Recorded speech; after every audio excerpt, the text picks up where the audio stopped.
Austin, and it's interesting. So that Arlington number includes Loudoun.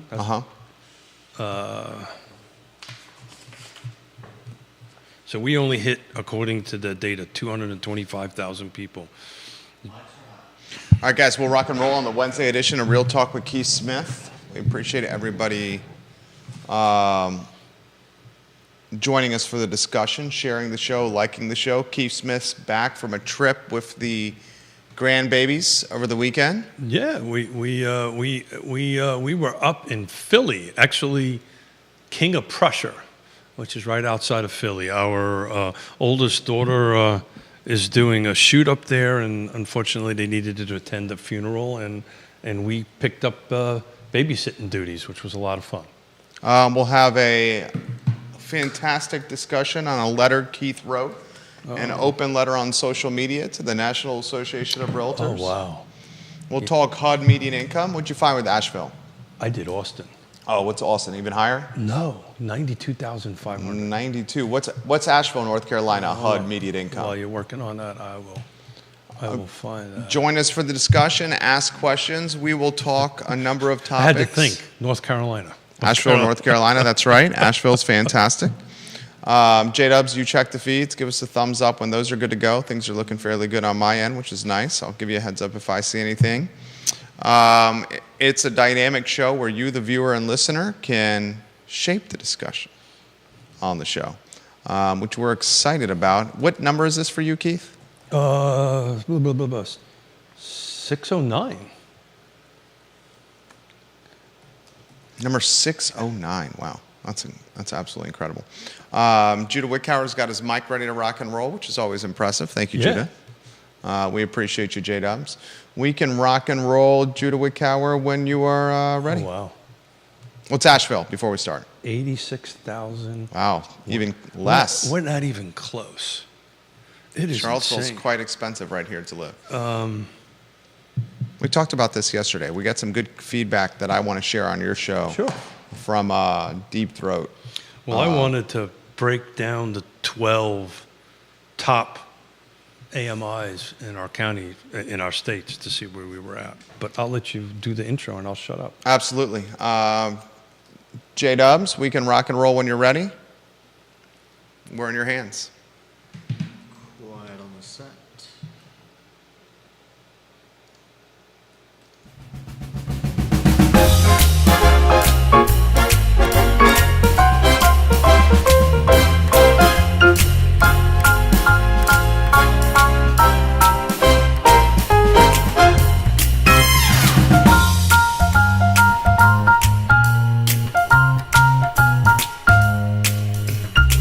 Good Wednesday morning, guys. I'm Jerry Miller, and thank you kindly for joining us on Real Talk with Keith Smith. A pleasure to connect with you on a show presented by Yes Realty Partners. Find them online at yesrealtypartners.com. A name you can trust, Yes Realty Partners, a firm founded by Keith and Jonas Smith. Today's program is dynamic, where you, the viewer and listener, can join us with the discussion and shape what we're talking about. Ask questions, challenge us. Tell us where we need to go or what we're missing. Today's program is going to be an impactful one as we talk the recently released HUD median income numbers for the Charlottesville metropolitan area. This data is one that we've all seen coming, and we all know that the cost of living for the Charlottesville MSA, which is Albemarle, Fluvanna, Greene, Nelson, and the city of Charlottesville, is getting more costly. It's more expensive to live here. Keith will pick it apart like Thanksgiving turkey. He will compare and contrast the median income to other jurisdictions and ask you some questions. He's also got some data on how much a realtor truly makes with doing each deals. And believe it or not, Charlottesville is on a ranking for another fantastic place to live. As you can see, Real Talk with Keith Smith is locked and loaded with quite a bit of information.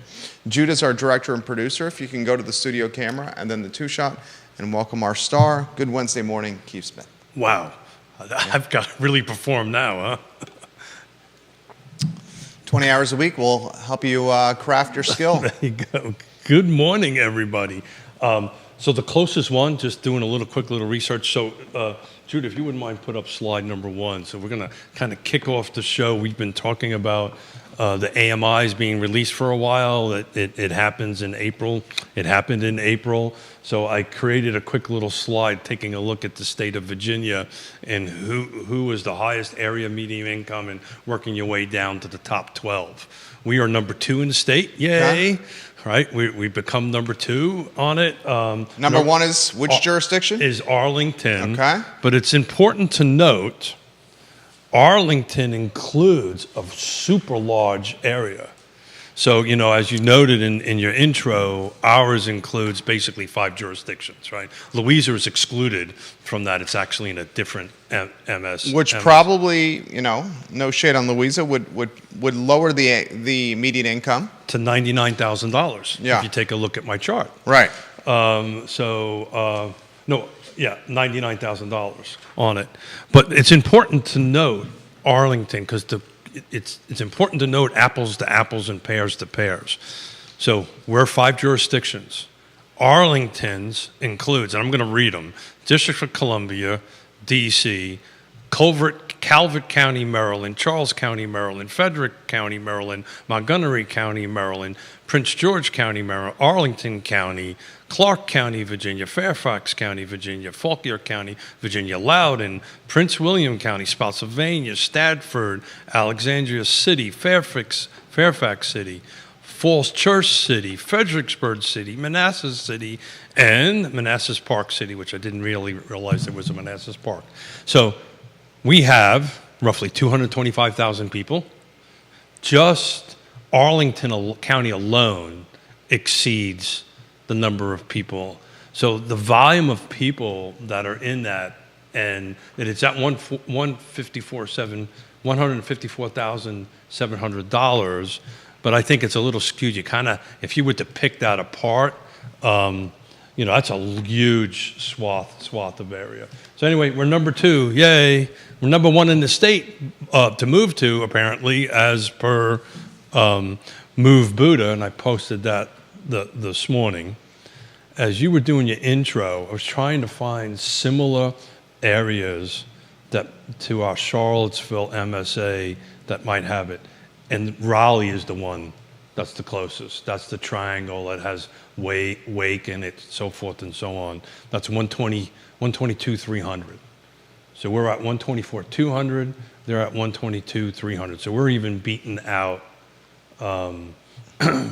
the triangle of North Carolina. We're talking area median income. The Charlottesville metropolitan area, the Charlottesville MSA, number 2 in the Commonwealth of Virginia, 124,200. Last year's number was 123,300, so an increase of 900 year over year. This is something we talked about yesterday on the talk show. Here's a pushback from the macro economist Deep Throat. He says, macro investor Deep Throat, he says, gentlemen, be very careful with this. This is median family income. This does not include individuals or student household incomes or non-families. This is strictly family households, which pushes the number upward. It excludes singletons and youngins with roommates. He also highlights year-over-year changes are not as important as looking at a number over a data set. Yeah. And he said in 2019, for example, the number for the Charlottesville MSA was 89,000 per household. And it's now up to 124,200. He's 100% right. That's a 5-year span. Correct, and there was a huge increase, and I think we covered this in some previous shows about that jump. Why it's so important for a real estate show is this predicates a lot of the loan packages that are available that are HUD backed, particularly on the affordable side of the house, right? So these programs, and I know I'm a little familiar about them because of my involvement with the land trust, are all wrapped around this area median income, and he's 100% right. It's a household number, right? So if 2 folks are in it, this is the amount of money that they make. But the jump is unbelievable. And I've mentioned this in shows before. I been sitting on panels with other folks from different states. When I tell folks that, from Miami, what our AMI is, it just blows their mind. I mean, we looked at it as we were going in the run-in. Even Austin is at the $86,000 mark. Austin, Texas. What'd you have for Asheville? Asheville, I got to look that one back up for you, buddy. I didn't write that one down in full transparency. Carly Wagner's got commentary. Hey, we'll get to in a matter of Carly, moments. it was great to talk to you. I hope I helped. I will mention this on air. Ms. Wagner says, and Carly, we appreciate you watching the program, all our shows. How much? 83,500. 83,500, the median income for Asheville, North Carolina. Mm-hmm. So the closest comparison you found is the Raleigh MSA, Raleigh, North Carolina. Doing it live, it was the closest I could find. And that number gave us 122,300. 122,300, so pretty darn close to Charlottesville, still less than Charlottesville. Carly Wagner says, how much longer until our area will be in the higher limits for jumbo loans, considering the high cost of living? I cannot believe our jumbo loan cutoff is still at the low cutoff, especially for Charlottesville City and Albemarle County. Albemarle County, what's the jumbo loan limit? 766,500. To her point, it's south to 800.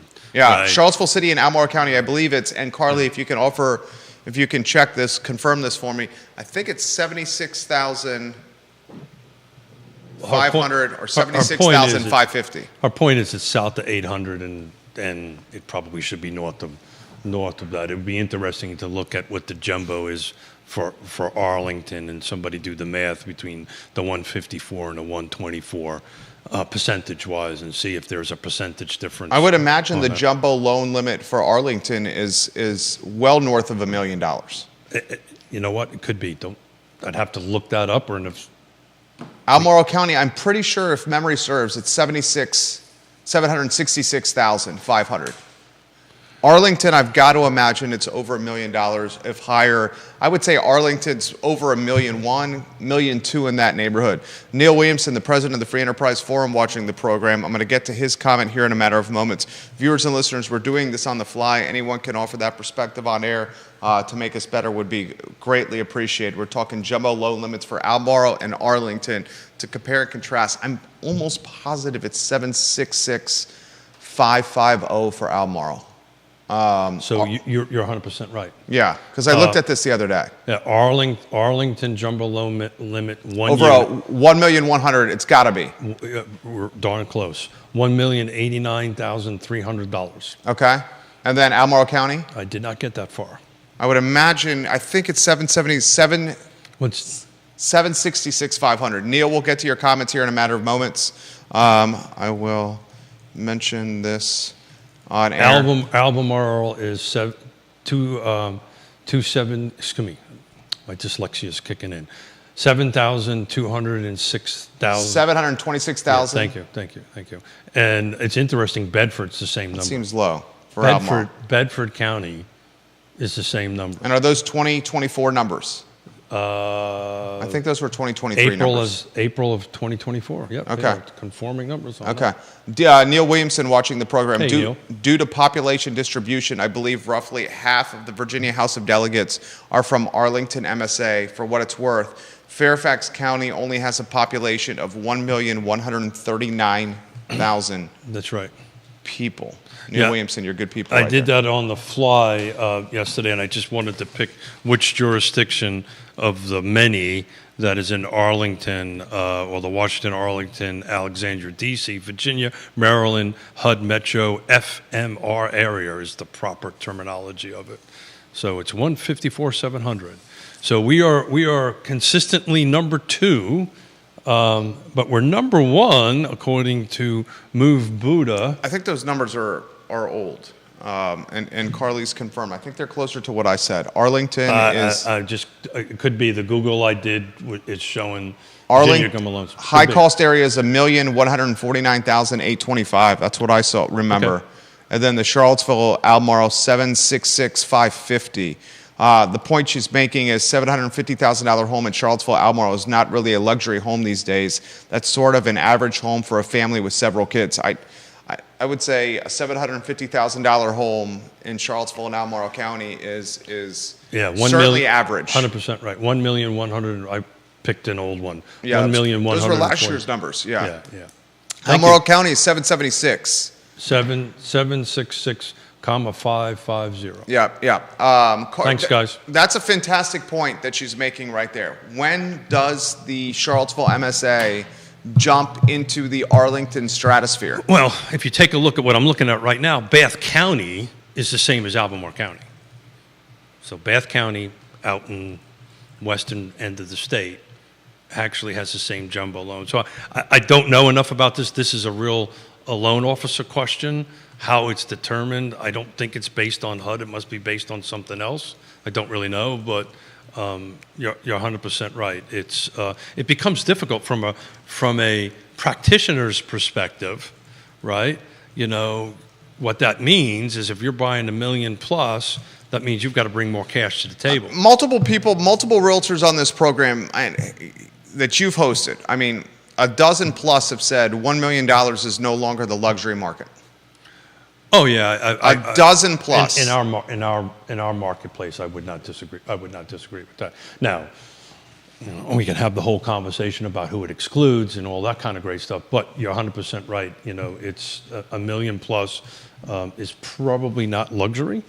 I think Bath County, it would definitively be luxury, which I don't, to the point that I think Carly's trying to make, is these limits maybe. But again, if we can tag a loan officer, maybe they can do a better job of explaining how they're established. I honestly don't know. I can talk about the HUD numbers and why they're important for affordable housing, because it sets the maximum income limits based on 80% and so forth and so on. Maggie Gunnels of the Gunnels Group, welcome to the show. Hey, we Maggie, appreciate you, Maggie Gunnels, watching the program. Carly makes another good point, is making the program better.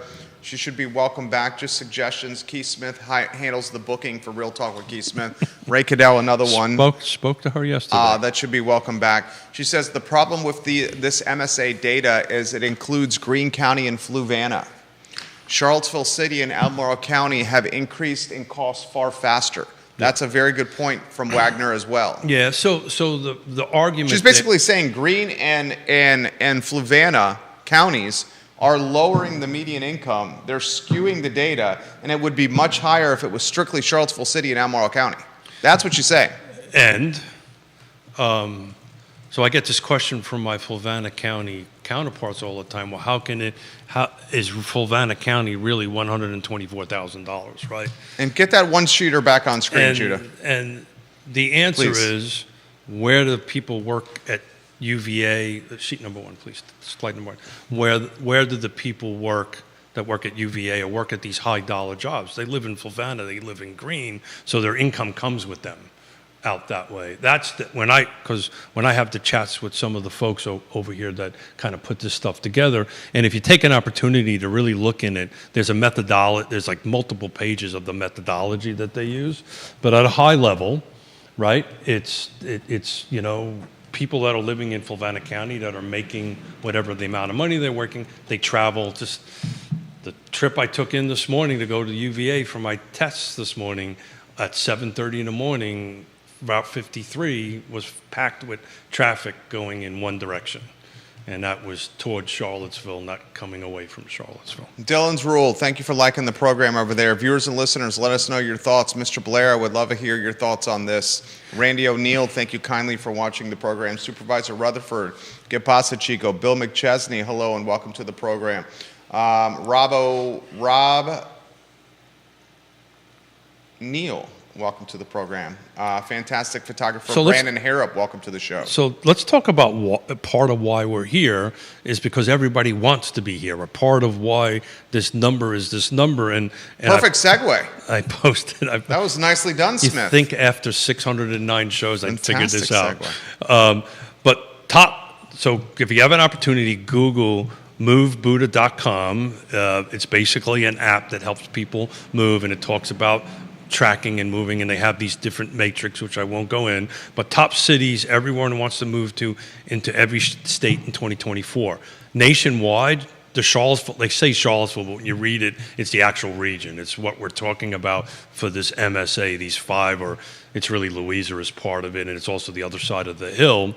We're number 17 in the country for people moving. So out of however number of regions around the United States, we're number 17. In the state of Virginia, when people want to move to the state of Virginia, the Charlottesville region is number 1. And that just isn't going away. We've been talking about this for 609 shows. Another segue. So, it's this freight train. I think I mentioned this on a show some years ago, or many shows. This folks moving here, this lack of inventory is this aircraft carrier that's on full speed, right? And if you put that in neutral, that thing is going to move for miles before it stops. So we're a long way from this matrix to change. I think, to be honest with you, I think I mentioned this on the show. I guessed we were going to be up between 125 and 126, so I was a little off.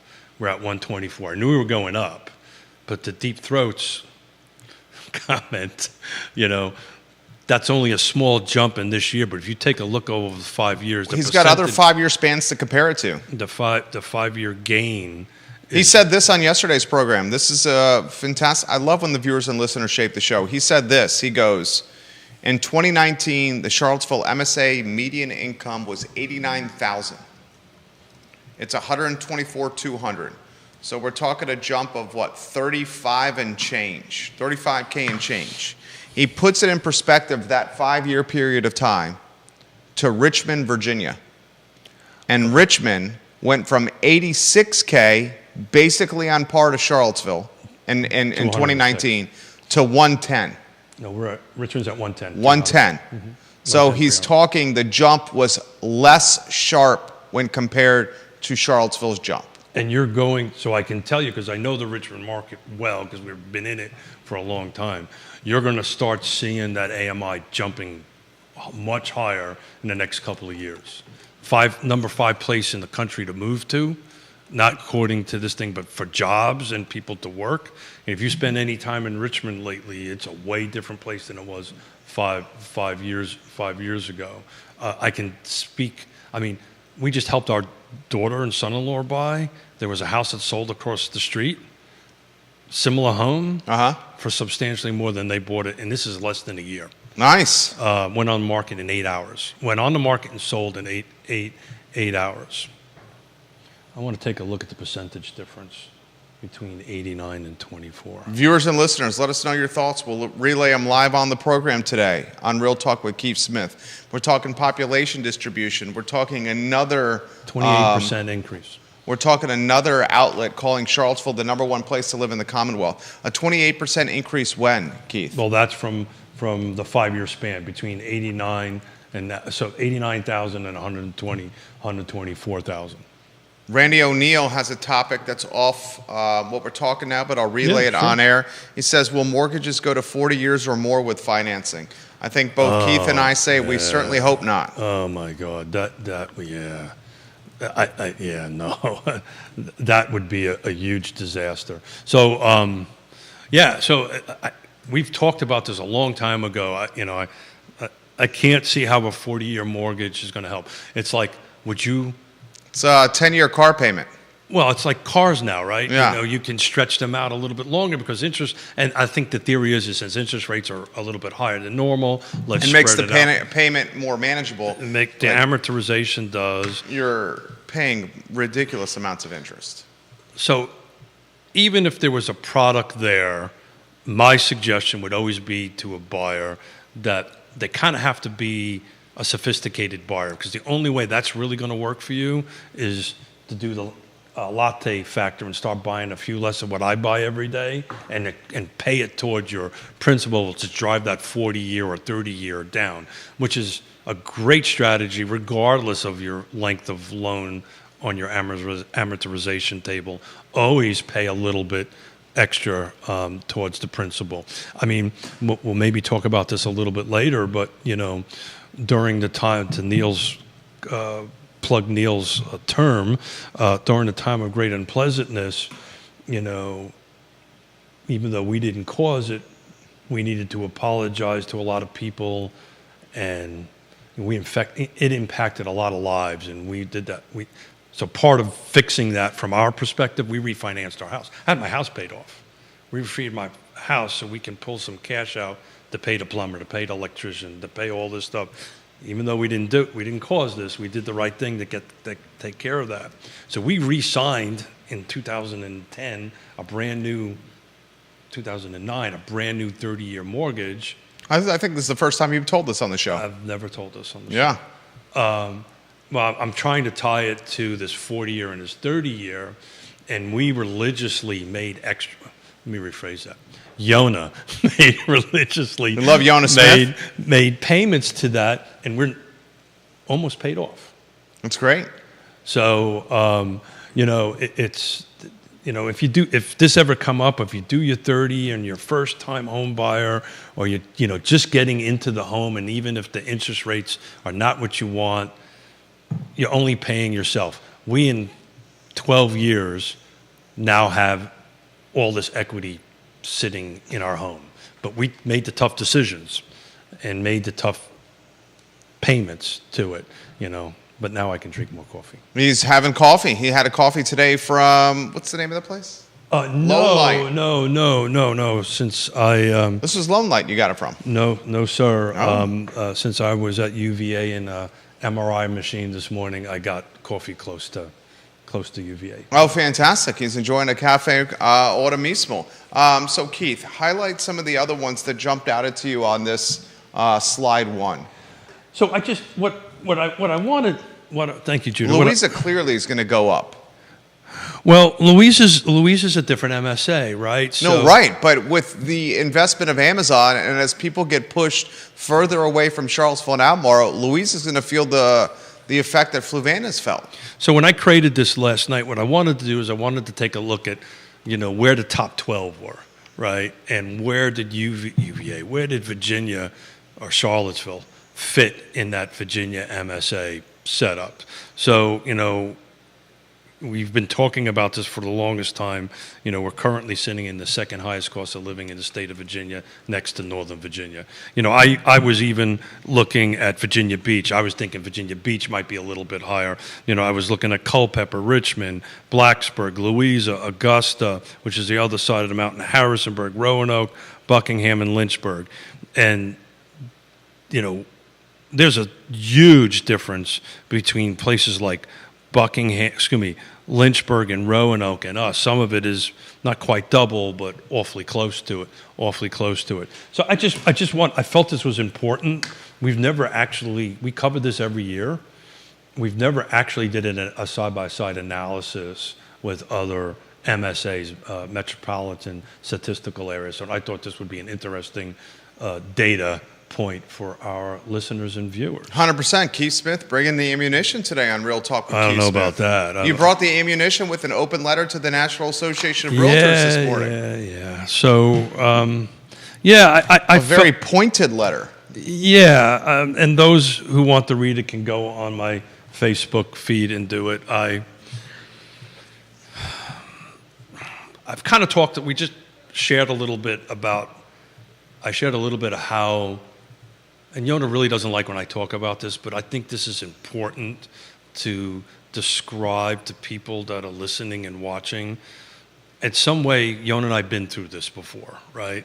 You know, we were developers and builders, and during the time of great unpleasantness, which was not our fault, right? We didn't cause this. Keith didn't go out and buy a brand new yacht. I bought a small one, but bought a brand new yacht, right? We didn't. You know, we did everything we were supposed to do, ran our businesses exactly the way we're supposed to run them. And unfortunately, because of bad actors, we got caught up in that.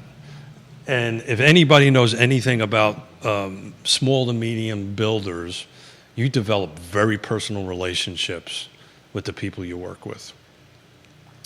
You know, we personally develop relationship with drywall people, painters, contractors, vendors on that.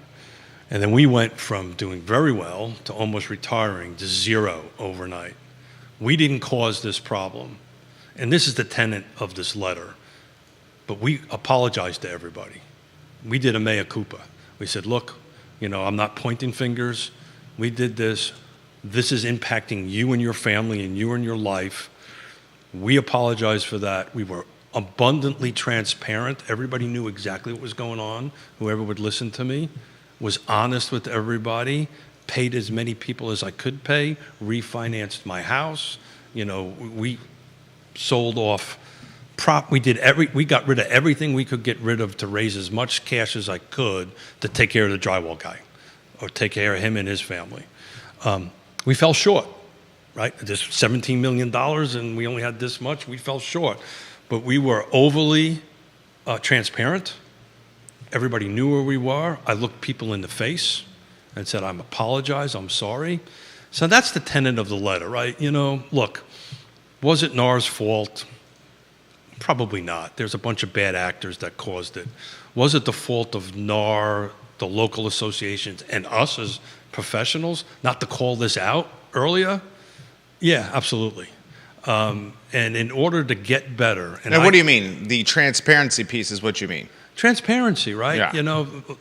Us non-bad actors that were always transparent with our clients, always, hey, this is how much money we make, this is how we make it. We're independent contractors. We were always transparent. A lot of people weren't. And that's ultimately what happened here. Plus, which is not in my letter, DOJ, which, by the way, NAR just lost that appeal. I saw. DOJ's intent, and if you read all the documents from 2019, it wants to either dismantle this whole association thing. I would say the entire industry. No, it's not. See, so that's where I think you and I diverge a little bit. It's not the industry, because the industry is controlled by state legislature. Okay. Right? So the association, whatever. I mean, you got the president talking about this. Yeah, but he doesn't know what he's talking about. But that's nothing against a politics end of it. He made a false statement that commissions were now negotiable. They were always negotiable. I've always negotiated my commissions. Have always done it, always will do it. And it's interesting. I see how many eggs certain people get paid going up, not going down. Because those who can demonstrate their value proposition and who are transparent and who can communicate that in a clear and concise way will get it. I mean, since this has gone down, we've get phone calls, help me, I want to do this. And they're calling us or other folks, because you got a proven track record. They're seeking trusted advisors. Yeah. The 4 doctors I saw today for my little medical problem I've got going on were all trusted advisors, all experts in their fields. And I'm blessed that VA pays for it, but whatever it was, we paid for it. My portion of it. But back to the letter, this is time for a mea culpa for those of us who are not Catholic and we're not. I thought the letter was fantastic. Well, writing is not my skill. We don't have to. Okay. Talking, I need to get this out. Talking I'm probably a little better on talking. I would be dishonest and non-transparent to say if AI didn't help me with this, it did. But it is in my heart what I believe in it. Let's be transparent. Let's own it. Let's own it publicly. The fact that we're a month away and they haven't sat there and did mea culpa, maxima culpa. I apologize. Please ask for forgiveness. Why hasn't NAR done that? Why hasn't the National Association of Realtors done that? So I don't know, to be honest with you. And if I was to give an answer, it would be pure speculation. Okay. It may be just a corporate mentality that they have, because it is a corporation at the end of the day, right? I don't know the answer to that. All I know is a lot of people are confused. The general public's confused. It should not rely on Keith Smith or people like me to have this conversation. It should be at the highest of levels. Now, they're throwing things out, hey, realtors are great, use them. That's BS. I'm sorry, we effed up. Let's be transparent about it, and let's move forward. And one of the things I put in my letter, and I've said this on the show before, it's going to have to happen at the state level because I don't think it's ever going to happen any other way. But I'm deeply concerned about dual agency. Talk to us about dual agency. Viewers and listeners, get ready for this one. Yeah, so at the moment, again, like I said earlier, who really controls what we do for a living is not some association. It's the state. It's the agency laws. There are very specific laws that mandate how we do business, right? And one of them is dual agency. Well, dual agency is, in a very simple term, I, as a real estate agent, a real estate profession, a licensed real estate agent, is representing Jerry and Judah. Jerry's the seller, Judah's the buyer. So I am now doing dual representation. There's a reason why lawyers don't do this. It's a very slippery slope. So I cannot say or do anything that is going to adversely impact you or adversely impact you, or say or do something that gives you an advantage over Judah, or Judah over an advantage of that. It has to be so straight down the line, and that line is razor thin. You can go over one way or the other. Our shop does not allow dual agency. We will never allow dual agency. There's a lot of shops in the Charlottesville area that do that. Can I ask you a question?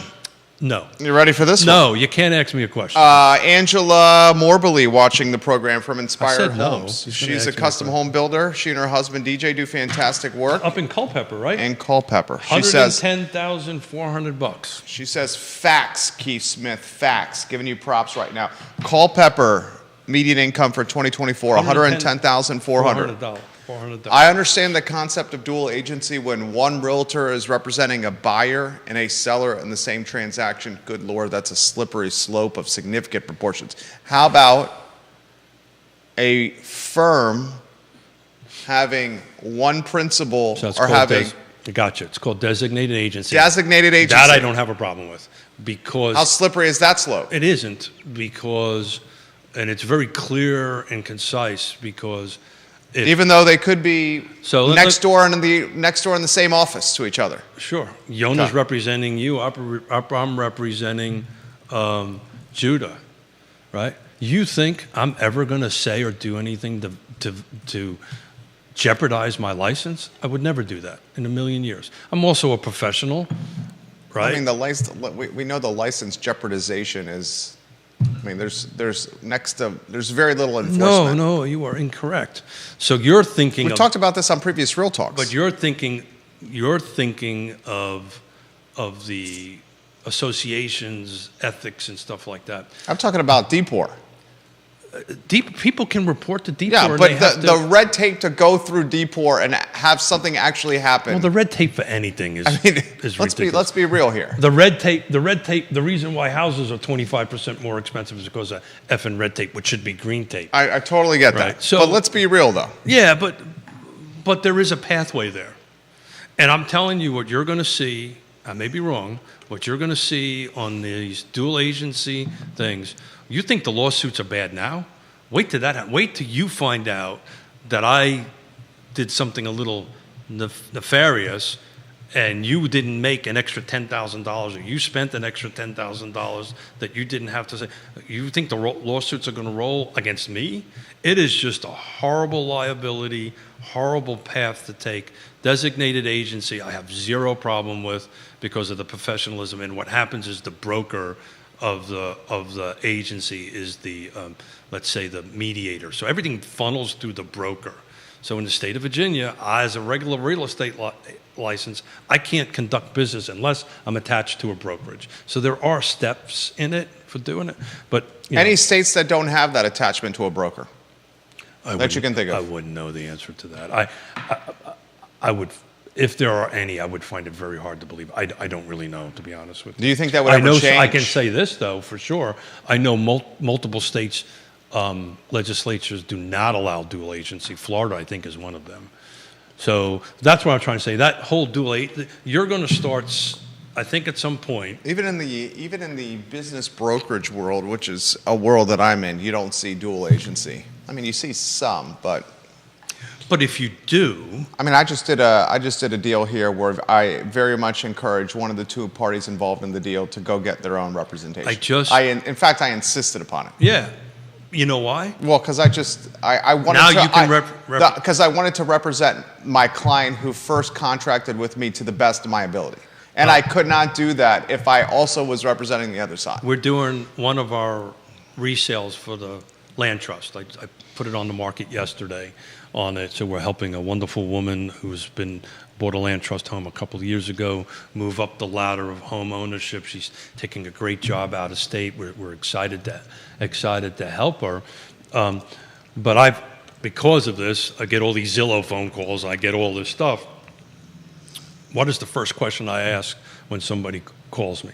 Do you have realtor representation? Are you working with a real estate agent? Yeah. If so, who? And could you please ask them to call me?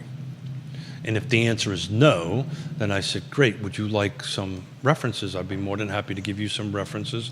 There are a bunch of real estate agents in our community that have been on one side. And if they say they want to represent themselves, you make them sign a document. Absolutely. Well, they're gonna sign that document no matter what.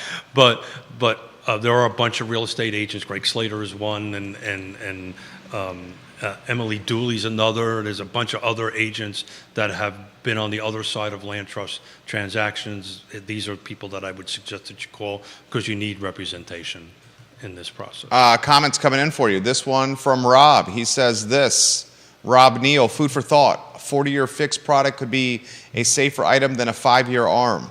Allows a refinance for lower rates when makes sense for the market and the individual rather than forced to refi in a box of 60 months. Totally. I don't like a 40-year product, but 40-year would give more nimbleness than a 5-year product from Rob Neal, who, Rob, I believe works in the private equity space. Again, this is, I'm not aware of any 40-year product on the horizon. It may be. I think that we've got a better chance of seeing those interest rates dropping towards the tail end of this year and the beginning of next year, which could potentially offset that. But I think the conversation's kind of, I may be wrong, I'm assuming the conversation is wrapped around this jumbo number that we were talking about, because if you're buying $1 million house and you only can get a loan up to 7 something, then you're coming up with the difference between whatever the purchase price and that is. Now there's ways to stack different loan products, and again, I'm smart enough to refer out to some really good loan officers to help clients. So I don't want to go down that slippery slope of it, but there are different ways that you can stack loans to make that work. Mark K. Brown watching the program. What was going through your mind when you wrote that letter to the National Association of Realtors, and what has the feedback been? And viewers and listeners. I don't know. I hit you walked into the studio. I hit the send button when I was sitting in the truck before I did that. So I don't know. I respect it. I respect your willingness to be on the front lines. I respect your willingness to take arrows in the chest for reasons of doing things the right way. Because oftentimes, you're taught this by your parents. This is a lesson that I'm passing on to our kids. The right way is not always the easy way. Oh, it's always the hard way. It's never the easy way. Right. I can tell you have 60 some odd years on the earth. There's never, The right way is often the hard way. There's always two paths, right? If you take the easy way, it's probably not going to end as well as you take the hard way. The hard way is going to be hard and brutal. I think this has been in my head since the release of the announcement. And, Logan Wells Colelo, hello. Hey, Logan. The story I tell about us, I speak on stage on this around the country, right?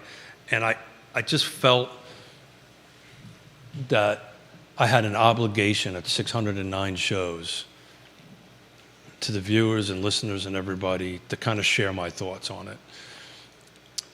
I think at the end of the day, we're all going to be so much better on the other side of this, but the time between now and then requires transparency, right? Requires mea culpas, right? Requires, okay, this is our value proposition. And, and I'll just say this. I tossed this out in 2022 at, when I was part of the association at the board level. And look, I know government and stuff moves slow, but none of this should be a shock to anybody that this happened. You've been talking about this for a while. I've been talking about this since 2022. Yeah. Been really talking about it since I spoke at the Reese Media CEO event when I was sitting down with CEOs for a cocktail. And they're like, this was coming up. I went, oh. But look, we had Bill Tucker on the other day. From a practical perspective, okay, we're decoupled. How the hell is this going to work, right? And we're a month into it, and maybe I'm missing emails, and that could be very well a possibility. You've seen no change. I don't know what's going on, right? And that's a transparency thing. Now, maybe there's stuff that's going on that I'm not reading, but you read it all, dude. I kind of dig into it, and it could be, I stink at emails, so maybe I missed an email or two on it. But it should be very public, very transparent on that. It's just the agents that call me the ex-bill is like, well, how am I going to get paid? Well, the only way you're going to get paid is it has to be in the contract. I don't care what anybody tells you. That's what it's going to have to be. It's going to be like a commercial real estate transaction. I can say this publicly. I'm working with 4 attorneys now to generate an addendum that we're going to put to our contracts that clearly stipulates who gets paid, how they get paid, until VR, whoever's figuring this out, figures it out, because I don't want to get caught in July trying to figure out what everybody else trying to figure it out. You asked why I did this. How many other Marines do you know other than me? A few. Yeah. Yeah. It's the first thing it's the ethos they teach you. It's literally beaten into you. When there's a vacuum of leadership, you take it. Now, do I have all the right answers? Am I smart enough to do this? No. I happen to have a microphone and a couple of cameras. I have an obligation. Guys, day one, everybody should have said, man, we're sorry this happened to everybody. We're in a team to get it going. Apologize to the public, regardless of fault. Be transparent and communicate, communicate until people are tired of hearing from you. And we will get better on the other side of this. To be frank with you, the people that are really good at this job are going to do freaking awesome. The people that are not probably won't. If you can't adapt and overcome, 2nd Marine Corps terminology, thing that they beat into you, adapt and overcome, you're going to be left in the dust on this. Keith Smith on fire today. Wednesday edition of Real Talk. It's the coffee, and it's being stuck in a MRI for an hour. So I think you're doing a great job. He's going to be even more transparent, and he's going to let the community know what a real estate team actually makes on a transaction when you take out fees, marketing expenses, allocations for taxes. This is about as transparent as it gets. I think this is a fantastic conversation here. Yeah, so... You ready for this one, Judah? Tell them what slides to put on screen. First, set the stage. Set the table. Yeah, so which one we want to start with, the buy side or the list side? Let's start with the list side. Okay, list side. Get ready and giddy up here, community. So, Yonan and I look at what we do maybe different than some other agents. So let's just get to the bottom line here. We are independent contractors. Keith, Yona, whoever, they own their own business. They've always should have been thinking about it and running their real estate business as a business. Though we're attached, we happen to be ownership of a brokerage, but most agents are attached to a broker, right?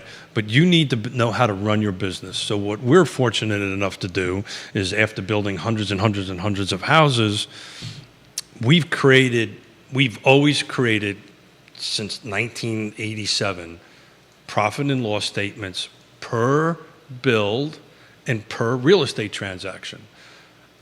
Prior to 2000, it was like the old school, like an actual ledger book, right? After 2000, we moved to QuickBooks. I now have it on my phone. if I talk to a client about about trying to find them houses, whatever I spend, put in the time. I put the time in. Yeah. And it immediately goes to my QuickBooks and immediately creates a P&L. So what we're going to show you is 2 P&Ls, profit and loss statements, on 2 sales that we closed in March. They both happen to be $500,000 sales, one on the list side, one on the buy side. And what I wanted to articulate in that, people... You only get this stuff, guys, from Real Talk with Keith Smith. This is fantastic content right here. So fantastic content. So back to the terminology of bad actors in the letter, right? His letter to NAR, National Association I of was Realtors. never, well, state and local associations also. Yeah, you tagged Charlottesville Area Association I of did. Realtors. Look, I lost my train of thought. Let me get me back again. So we're going to talk a little bit about how that kind of works and how we break that down. The reason I wanted to do this is certain agents or certain people in my industry would say, look at me, I just sold a $500,000 house in 13 seconds. Well, the public, doing this show, I've learned one very important thing.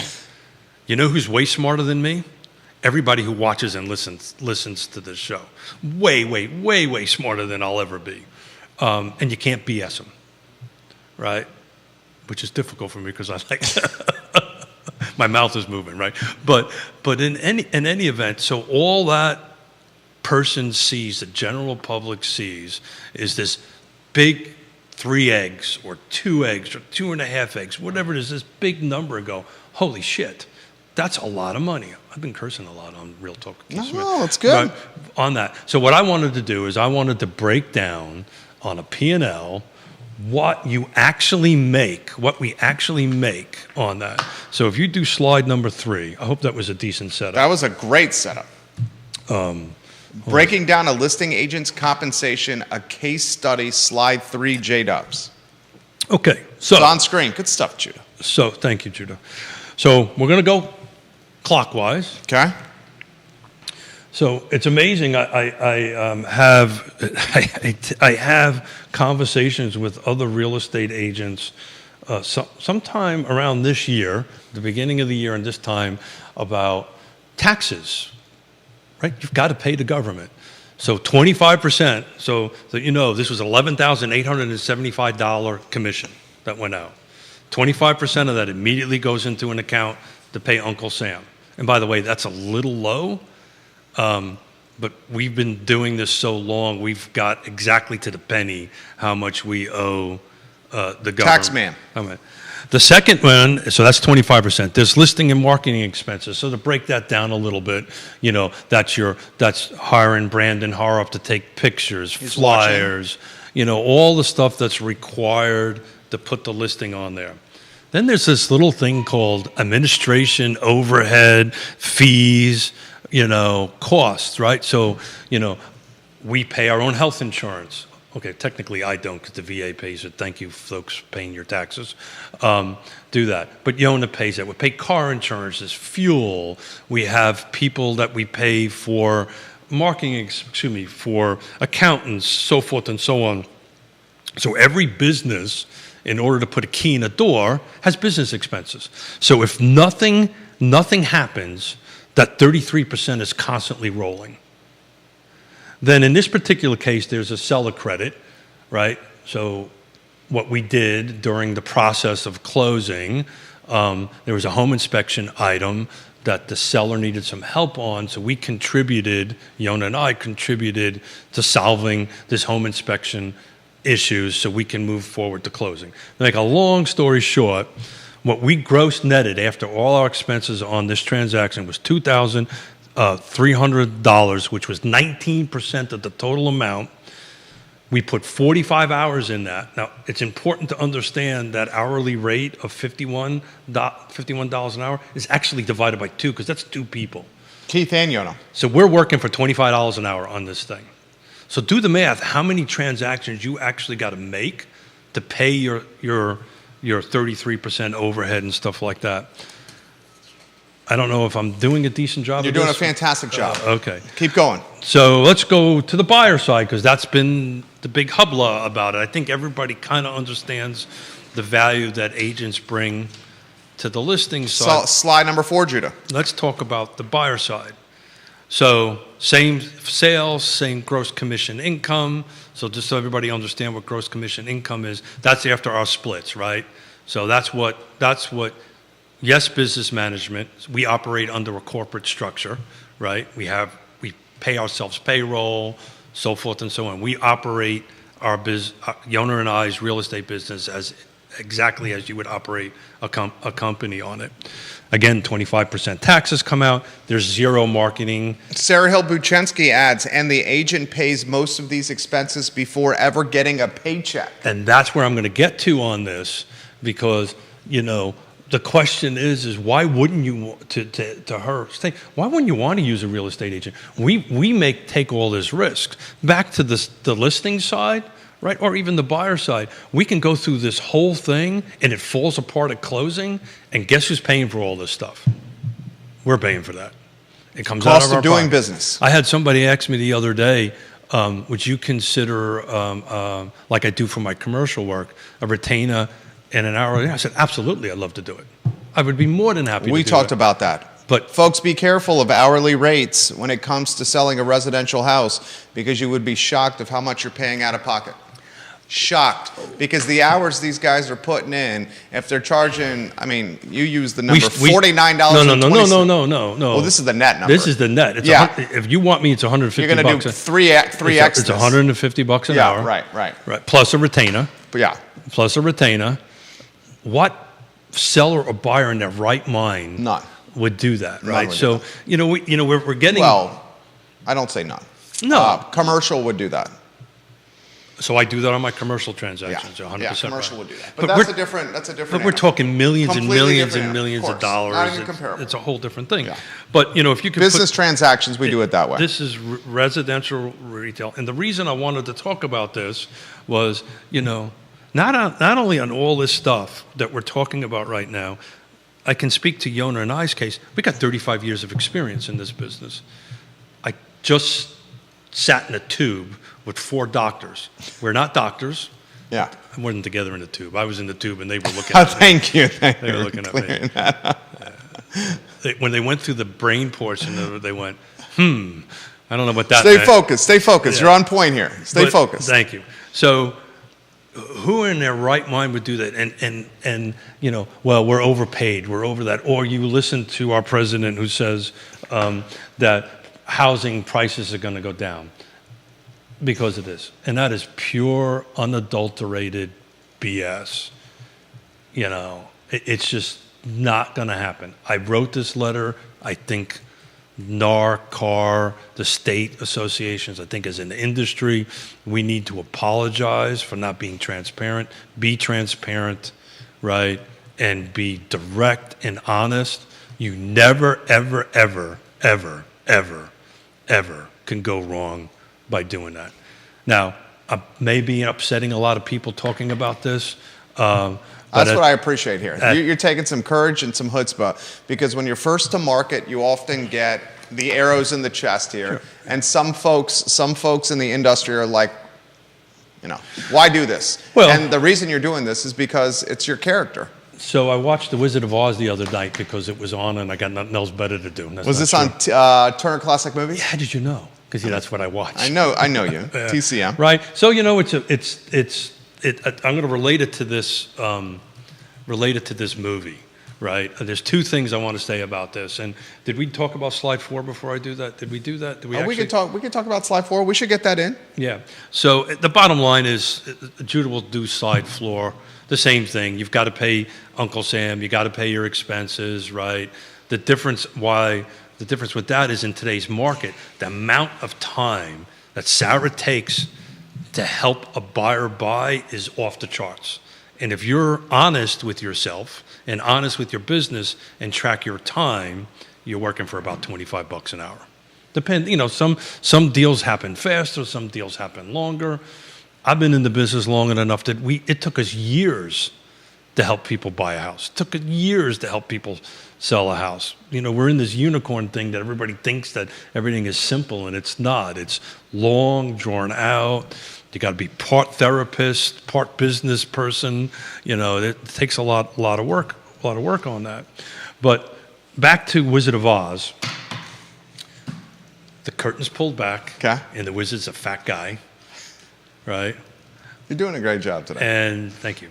And we've, like Dorothy, we always had the power to change this, the silver. I thought of this in the middle of the night when I was watching this. The ruby slippers, she's always had them. She didn't know how to use them, right? So let's be transparent. Let's use our slippers and change this.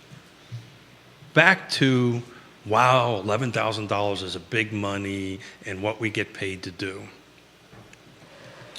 Have you ever heard the story of the kind of grizzly mechanic that got called because this engine wouldn't start? And he walks up with his little bag of tools, lifts the hood, pulls out a hammer and taps on the engine, and the damn thing starts right away. Closes the hood, writes a $500 invoice and gives it to the guy and turns around and walks away. And the guy goes, holy schmoly, there's $500 is a ridiculous amount of money. And he goes, no problem. Takes the bill back, scratches it out, hammer, $1, knowing where to knock, $499. So, you're buying all this years of experience and professionalism, and you're not even, we're taking the risk for it, and you're capitalizing it. Did we F up by not telling everybody this long before now? Yeah, we sure did. We as an industry should have been in front of this. And do something about dual agency. It's a freaking killer.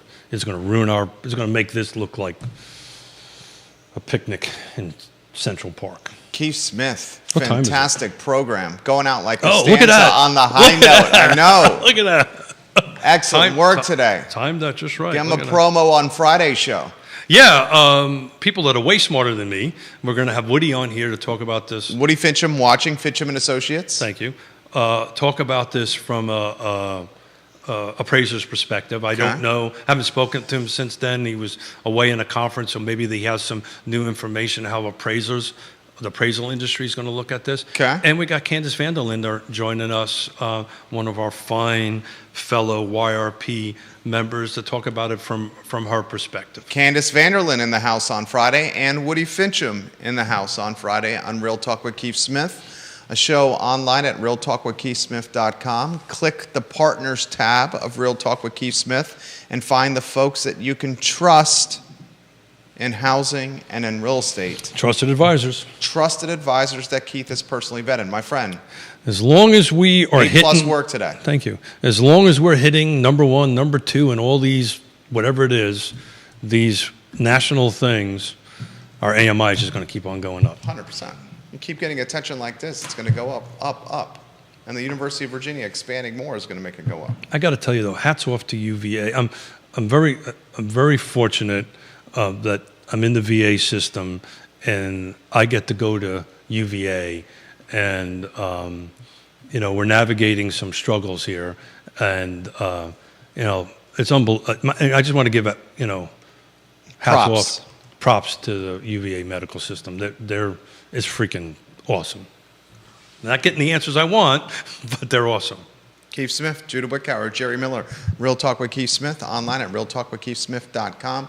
We will see you Friday at 10:15 a.m. with Woody Fincham and Candace Verlin. And bells on. So long, everybody. Keith, Thank you. fantastic. Thank you. Fantastic.